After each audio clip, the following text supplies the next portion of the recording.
Reset, okay. Monday the 16th, we're going to continue talking about Edmund Spencer and get involved with that a little bit more. Okay, I took you through a bunch of different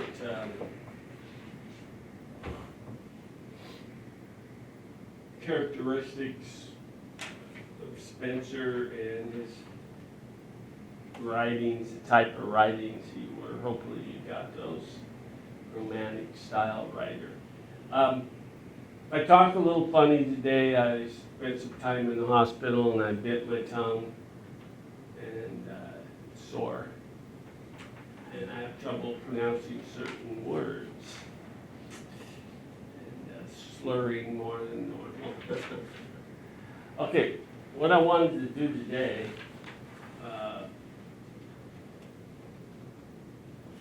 is to read a couple verses in a canto number 1 to set the story, and to read a couple at the end to give you a feeling what this is all about.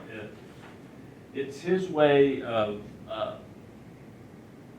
expressing the story in everyday life and how to express it in the style that is written in those days.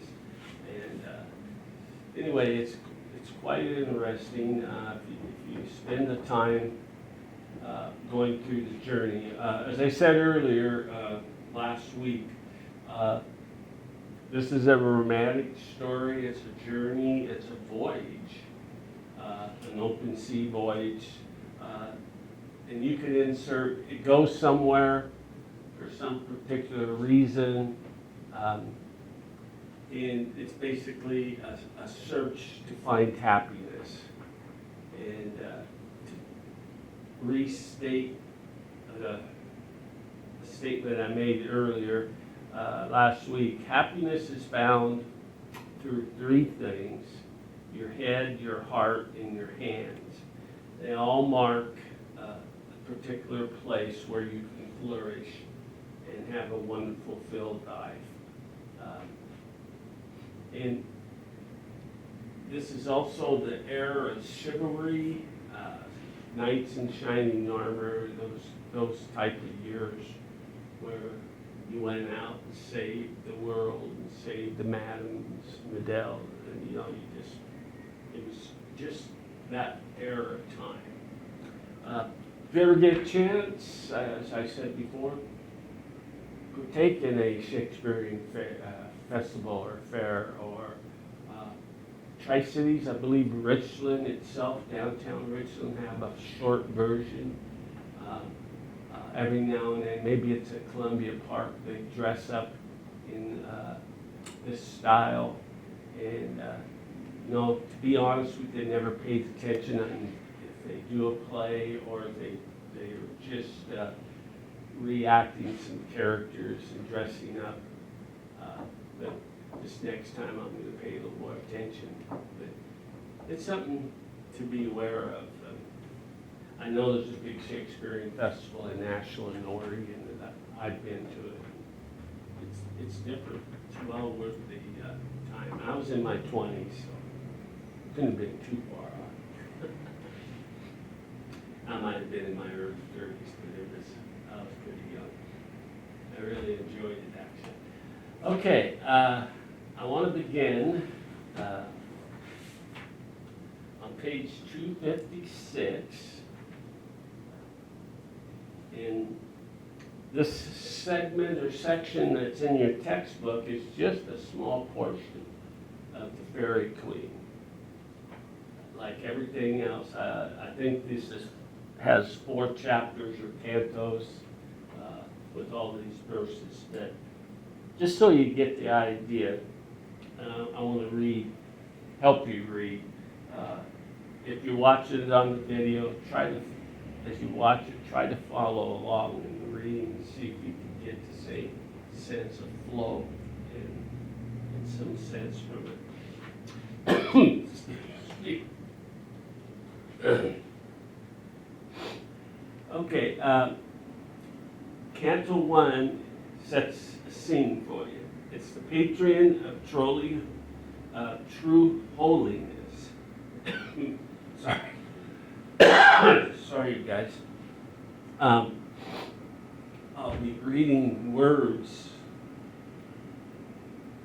differently. There's no other way to read them, so you can get the gist of it. It's the air of defeat, the hypocrites to entrap and thou to home in retreat. What's that mean? It's just a story of glory and honor in a simple way, in the journey you take, and sometimes you have defeat, and yet you're going to return to home in glory, that you have conquered the dragon, so to speak. And we'll find out what the dragon is, and many other things, I hope. Okay, I'm just going to read the verse 4. A gentle knight was pricking on the plain. He clad in mighty armies and silver shields. Okay, again, I'm changing the words slightly so you can understand. Wherein old dents of deep wounds did remain, the cruel marks of many a bounty field. Yet armies till the time did he never wield. His angry steed did chide his former bed. As much disdaining as the curb to yield, a fully jolly knight he seemed, and fair did sit, and one for knightly jests and fierce encounters fit. In other words, he fit the scene of, let's say you're in the park. One of the common games in the park was to have were sword fights, fake sword fights, and jousting. That was just what you did to celebrate. Well, this kind of sets the whole trend in this night. As he says later, I'm going to read this, how first time the author read this, as soon as he read that first line, he was turned off. You know, what the heck is a gentle knight was pricking on the plain? What does that mean? You know, basically all he's doing is plundering and pondering what's happening in front of him. Okay, just again to set it, there are mighty armies and mighty number of people with shields and protection. There were those with wounds, mental, physical, some without. Within the deep wounds did remain the cruel marks of many a bloody field, actually, is what that means. Yet armies till that time did he never wield, never give to. He was pretty fortunate. His army, which he was the head of, steed did chide his forming bid, was an army of grandeur, by the way. As much did they into the curb to yield, full jolly knight he seemed, and a fair did he sit. In other words, he's very fortunate. He had a lot of things going for him. He didn't, you know, he was one of the bigger knights and the stronger knights with the bigger armies. Okay, that's just the setting off of what it was like in those days, and he was going to be heading out to a journey to conquer chivalry and to conquer things and destroy things and to help make things better. Okay, the next verse. Okay, on his breast a gaudy cross he bore. Okay, these are symbols that knights in the shining armor. A lot of times you see a knight in armor and he'd have a red cross on his chest, or a blue cross, or some symbol. It might be even the dragon which represents something. I don't want to give that away. The dear remembrance of his dying Lord The cross can represent both Christian and the Lord of the time, or the the king during this generation. King James, King Earl, King whatever, not Queen. For whose sweet sake the glorious badge he wore, again that's his repeat, and dead as living ever him adored. Upon his shield the light was also scored, for sovereign hope, which in his help he had, right, faithful, true, he was deep and deep word. But his cheer did seem too solemnly sad, yet nothing did he dread, but ever was glad. Now, that's not how you spell glad or anything, but that's how you paraphrase words, and that's what you have to do when you read something upon it. You want to try one? See how it comes out. See if you, as you read it, see if you can change it as you read it. Change it to what? Whatever you think it should sound like. You won't be too far off, trust me. Number 3. Okay, it's easy first line. Go ahead. Upon a great adventure he was bound. Okay. Greatest glory. What would you say, Gloriana? I don't know what that Yeah, Gloriana is. That to a him proper gave. name? Okay, if you take half the word, just glory. Yeah. He was given the greatest glory he was given. The greatest, glorious Queen of Fairy Long. To win him worship and her grace to have, which of all earthly things he most did crave. And ever as he rode, his heart did earn, to prove his pursuance and battle brave. Yeah. It's just another way of saying to prove himself, that he's worthy of her. Go ahead. Upon his foe and his new force to learn, upon his foe a dragon, horrible and stern. Okay. Now that sets the stage for the battle. Going back to what you said, okay, so he's taking off upon this great adventure that he was bound to take. Okay, the greatest glory that will be given to him. And the greatest glory would come from the Queen of Fairy Land. It says Long, L-O-D, L-O-N-D. It's still fairyland. To win him worship, not wine, excuse me, to win him worship and her grace to have. Okay, so he's going to win the battle and earn her grace. Very simple. Which all earthly things he must did crave. Okay, that goes back to your earthly desires. He desires pleasure, want, materialistics, money, honor, maybe even her love, or ladies within the hair of the queen's love.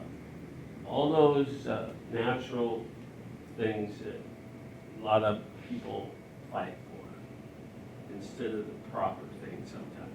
Okay, to prove his presence, okay, as battle brave, to prove himself that he's battle brave upon his foe and his new force to learn, okay, by defeating the force or people that he's fighting, it proves himself. And then the very last one, upon his foe, a dragon horrible and stern. Now, it's the first time you get to see and hear the dragon. Okay. All right. Giving it away a little bit. The glorious queen of the country represents a country.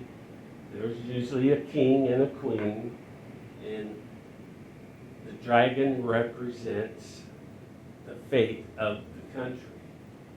So in this case, if you don't know, it might be Queen Elizabeth X or King George III. I'm just throwing those out. But you are seeing what it's coming across.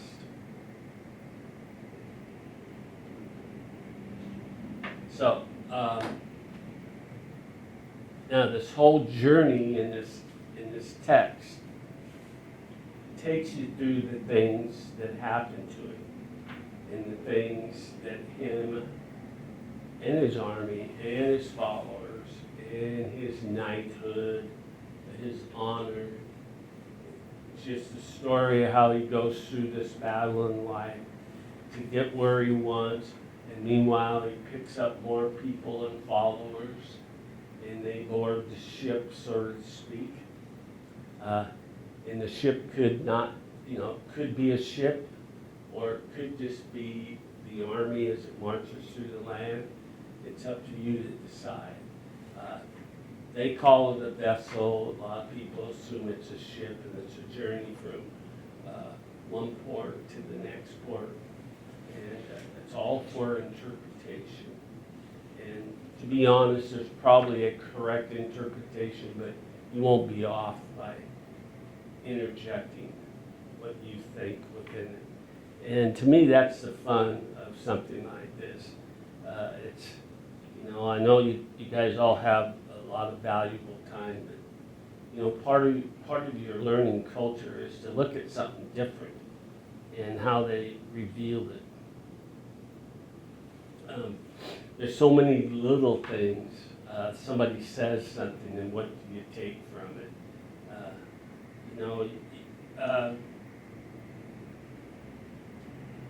Go to page 261, just out of the blue. 14, it's on the top, page 261.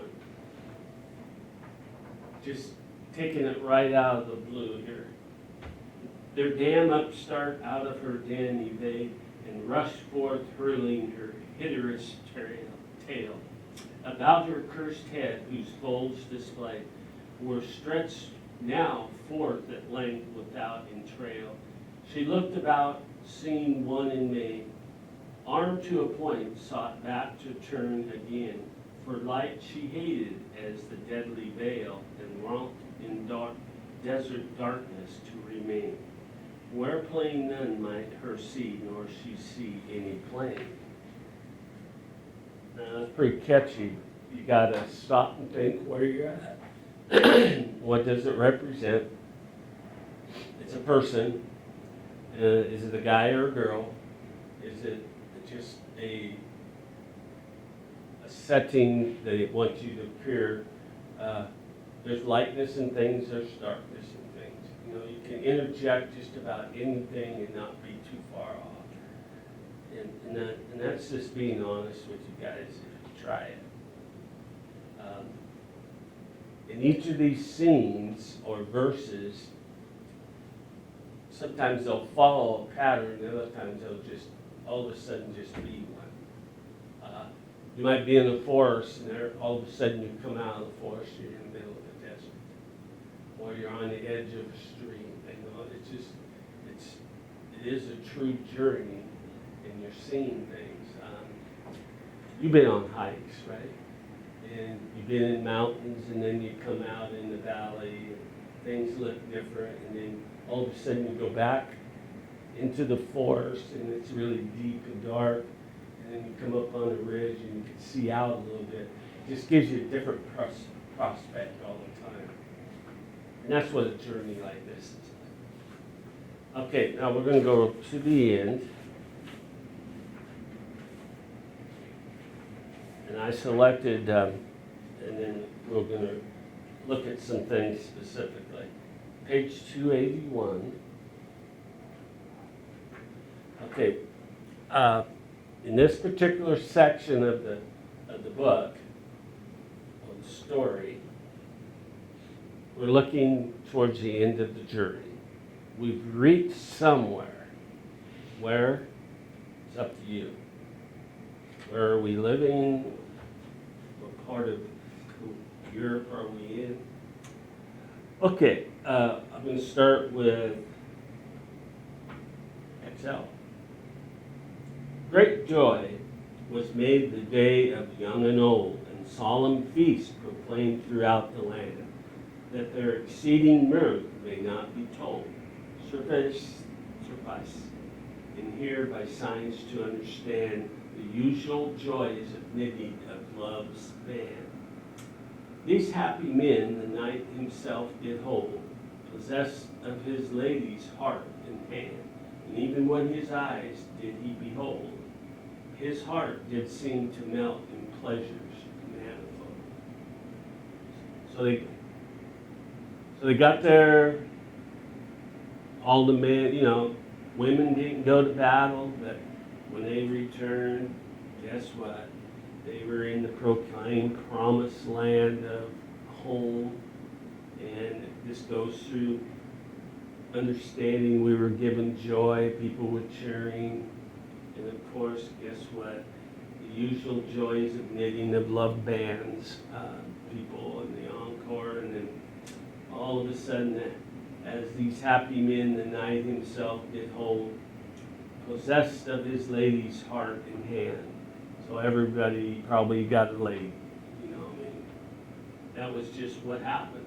You were welcomed home and you were blessed that way.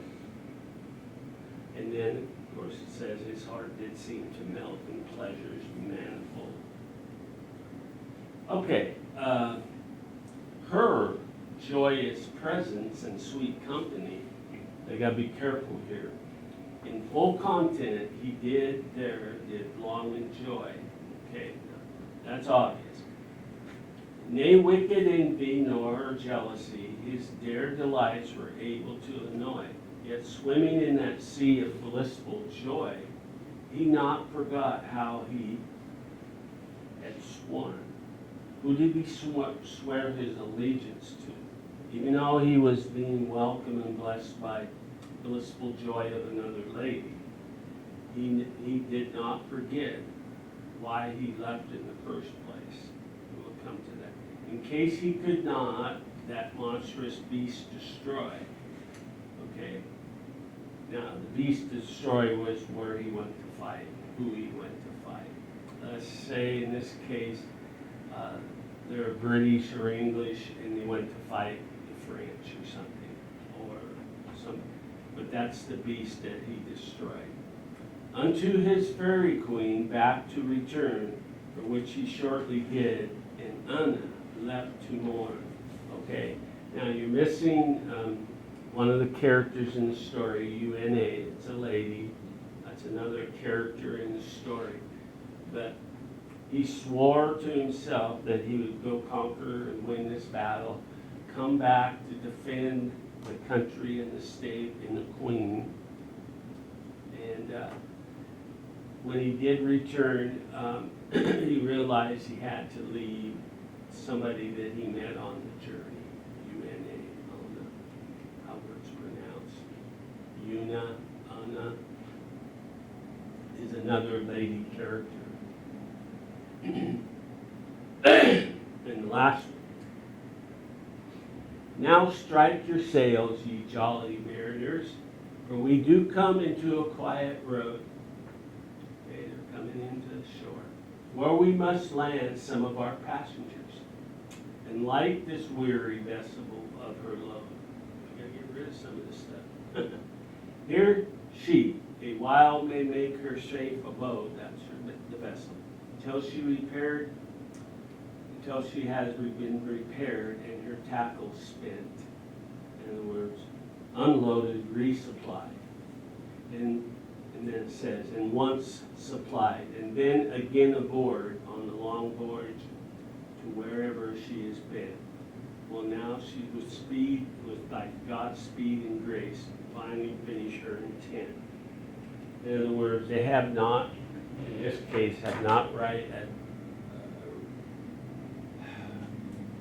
risen, or they have not gotten to the place they were going to go. They've just been part of the journey. So they're going to resupply the ship, continue the journey, unload some passengers, enjoy themselves while they're in port, and get refreshed and ready for the next journey. It's just a continuation, if you want to say, of life, of continuing on and doing things.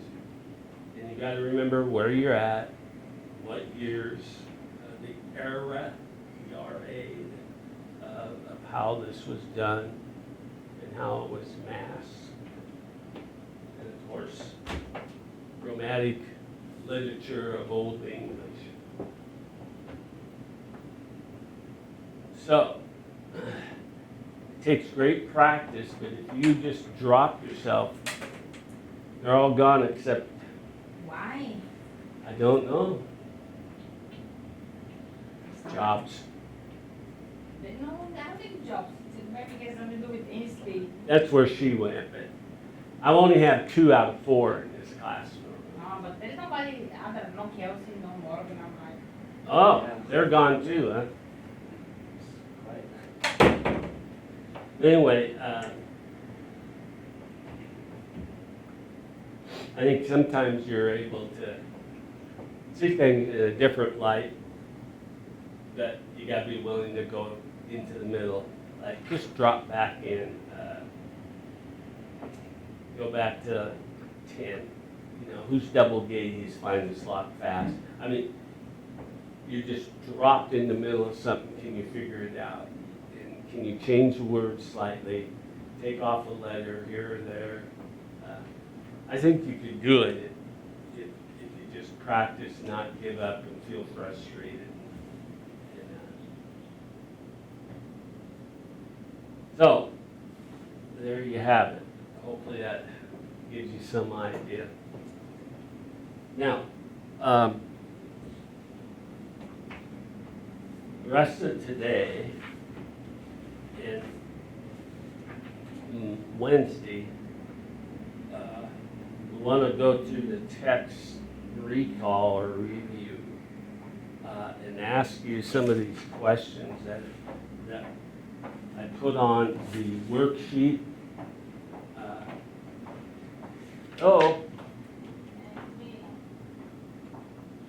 Now, what do you think Spencer's writings are examples of? I'm on this worksheet that has 10 questions on it that I gave you the other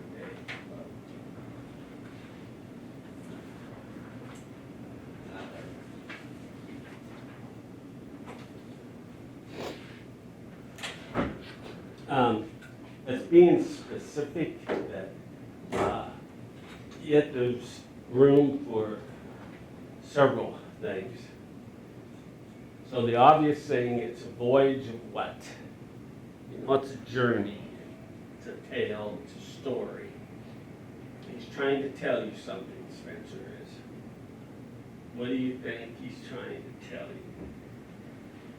Your wild guess probably wouldn't be too far off. I'm guessing he's trying to show like the, I don't know, story of like a journey of glory and romance and just trying to paint a picture, I guess. Glory, romance, picture, what was that last part? Just trying to paint a picture of, I'm not sure. Of life. Yeah. Got to put words in your mouth. That's basically what it is. Life has many journeys. If you lived in this time and era, you would have these journeys. If you weren't a knight in shining armor, let's say, what would you be? You would have still the same journeys, but at a different level.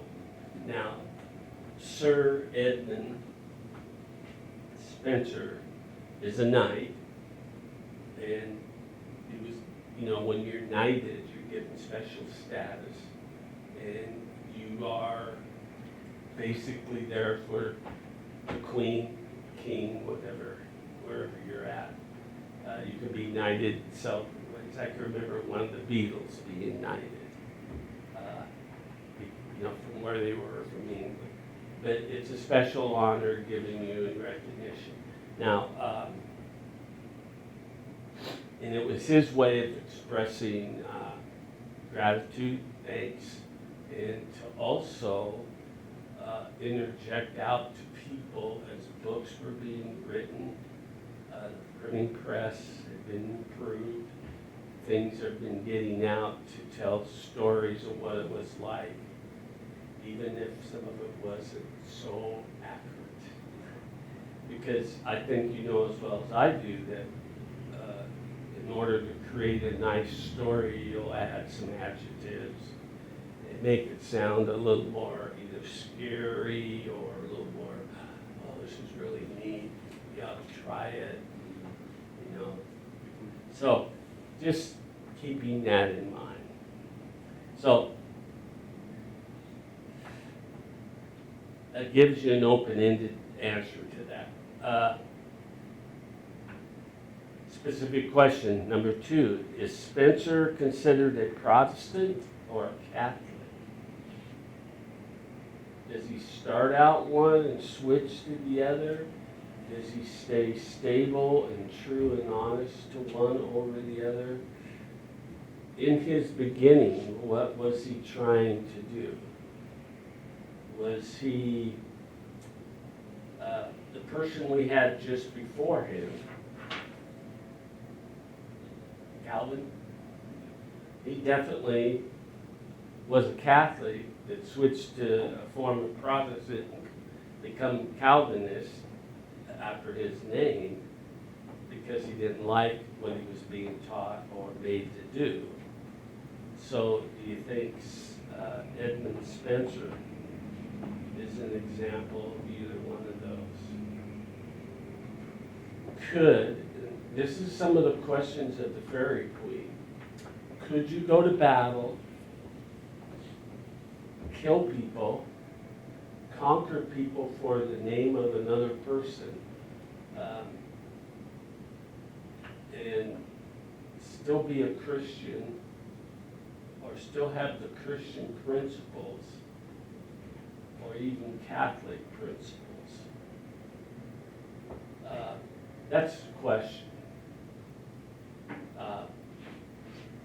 Can he fit either one of those modes and still, let me put it another way. If you had today, you were drafted. We don't have to draft, but the United States goes to war with somebody, and you're at the draft age. I'm not anymore. But if you were drafted and you were forced to go to war, take the training, do whatever is necessary, and forced to go to war, perhaps kill people, perhaps, all the things that are bad, I don't want to call them bad, but when you come back, can you still be a Christian? Can you still have that? And the author is trying to get you to think, was Christianity and Catholicism, we're looking at the Renaissance and the Reformation, and that's a whole general 200 years, let's say. So is it possible for a guy, in this case, Sir Edmund Spencer, to go out on these journeys and be wild and carefree and take what he wants and get pats on the back and special lady invitations and come home and receive the same thing? So that's what they're trying to get at, and that's what this question is trying to get you to think about. But it never really says whether or not he's. It's those, I don't want to call them open-ended thoughts. Wait a minute, Bob. Is this really the actions of my heart, my head, my heart, my soul, those 3 principles that he brought up? Is this really about that? And then the next thing you got to ask, was he really a knight in shining armor? Or was he just a writer that told